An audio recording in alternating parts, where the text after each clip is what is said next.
Gloucester Social Services Directorate has a strategy. It was written in 2002 and it's about using evidence to inform practice and policy throughout the Directorate.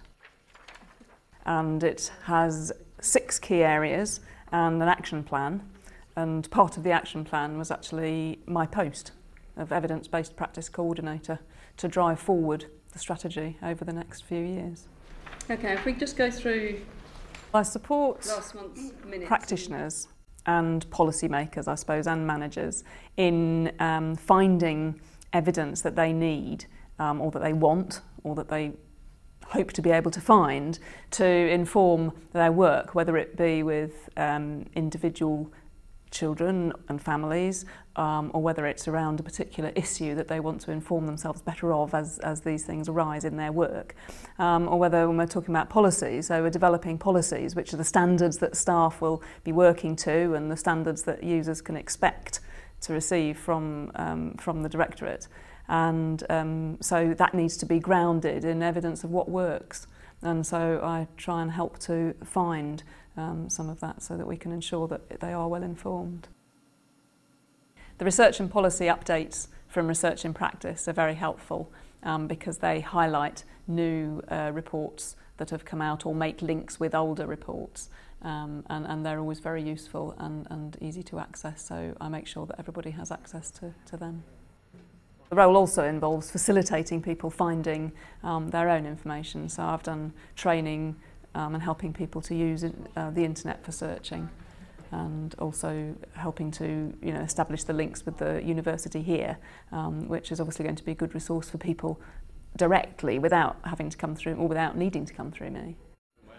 The links that we have with the university are part of a larger partnership, and the university, particularly the School of Social Work, are training social workers, and so it's important that students have contact with people who are social workers now, and also social workers are continuing their own professional development, and so the links are really helpful for both groups of people. I've recently completed a 2-year secondment with the University of Gloucestershire, which was a partnership post.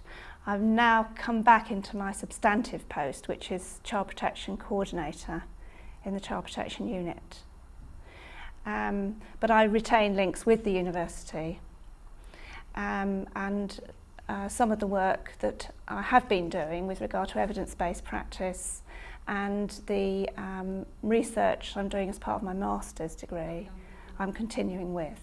We've been working on a questionnaire that Stephen drafted for us, and Jane Marriott from YOS actually piloted it, which was really helpful. For me, it's been very beneficial because I've been able to spend time undertaking literature searches, not only for my own research but for other people, looking at the questions that then emerge from that literature to perhaps be asking further questions, really. It's made me much more questioning and much more critical of my own practice and much more reflective, I think. Do we need to remind everyone about the interagency seminar next week? Yes, good idea. So next week, Wednesday, that's the 14th of December, and it's here. The interagency seminars are a very good example of something that's come out of the partnership with the university, because the university hosts them and provides refreshments and things, so it gives it quite a nice status. They happen early evening. They start at 3:45 and go on through till about 6:30.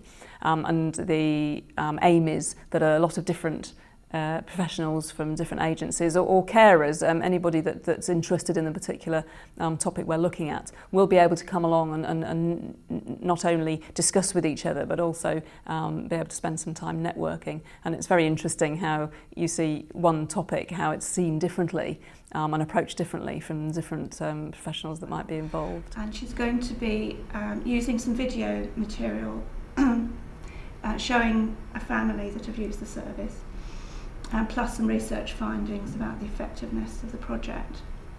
So I think that'd be really worth coming to. Lots of people interested, actually. Yeah. And it is free and it's open to everybody. The idea is that it's interagency, and so people from... Then of course there's the annual EIP conference. The first one happened in the year before I came, so we ran one again the next year, which was very successful. It was about working with and providing services for people from black and ethnic minority communities in Gloucestershire. We have outside speakers coming along and presenting different aspects of it and the research and evidence in that. This year we teamed up with ACPC, with the Area Child Protection Committee, because they are going through a transition process to become local Safeguarding Children Board. And so in the conference this year, we looked at some of the things that they will have to do and also the evidence base for better safeguarding children. From Jane about specifics. Each team has a leader, a champion, usually the deputy team manager. Part of their responsibility, part of their role is to promote evidence-informed practice within their team. It's part of their job descriptions and it's part of what they sign up to do when they take the job, and it's absolutely not something that they can duck out of, really, and I'm very clear about that. That doesn't mean to say that I expect at the meetings 100% attendance all of the time. We do all have, court obligations or annual leave. People are allowed that. So all of those things, can come into play, but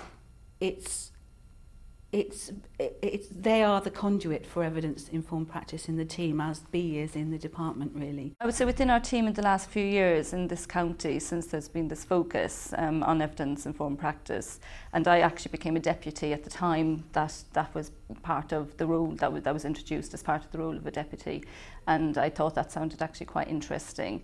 It is quite challenging, mainly because as deputies we hold a caseload, we supervise people, and an aspect of our work obviously is look at evidence-informed practice and encouraging team members. But what we have done is within our team now we have a very, very good library. We've built up a very good resource of recent research and literature around particular issues. We've also got access, we've all got our own computers now, which we didn't have 3 years ago, where we are all linked up to the internet, and we have had training on the particular sites that we can go to find information, and we've also got our evidence-informed coordinator that we can contact if we're having difficulty in trying to find information. The deputy team managers and the people who have responsibility in their teams for promoting evidence-informed practice and developing learning really within the team, we have a steering group, an evidence-informed practice steering group, and they come together once a month, and we can share information across teams, find out what each other is doing. It's a good place to discuss particular issues, and quite often we have what we call single issue meetings, where instead of a business meeting, instead of lots of information sharing, we might be focusing upon one issue, which might be that it might have been raised as problems for lots of teams, or something that teams are all working on, and something that we need to work on together and decide what to do next about. And then we will bring that back to our own teams to see how we can actually pick up on any issues. Maybe if other teams have had training or have had visitors to talk about certain topics, then we could bring that back. And we've also had a website set up where we can share information or ask information of each other if there's any examples of good practice, because I think often people reinvent the wheel when maybe somebody else. It's a big county, there's lots of teams here, so it's a really good way of networking with other managers and team deputies, and feeding back to the team about what's happening county-wide within childcare around evidence-informed practice. For evidence-based practice to work, some time has got to be carved out of the day-to-day world of social work, really. And I've been able to champion the need for evidence-informed practice across the county, really. And I feel that it's also given it some credence at senior manager level. So initially, to start off, I could promote the fact that I thought it was needed in the teams, but I also took evidence-based practice to the Children and Families Management team, and there was some ready-to-learn questionnaires in the evidence-informed pack that I had. And I did that with CFMT as a team, made them take the papers home and bring it back and talk about evidence-informed practice at a management team meeting. So they were able to get a flavour of what it's about and why we were doing it, really. I think it opens a few doors, really. Okay, thanks for that one. Thanks, Helen.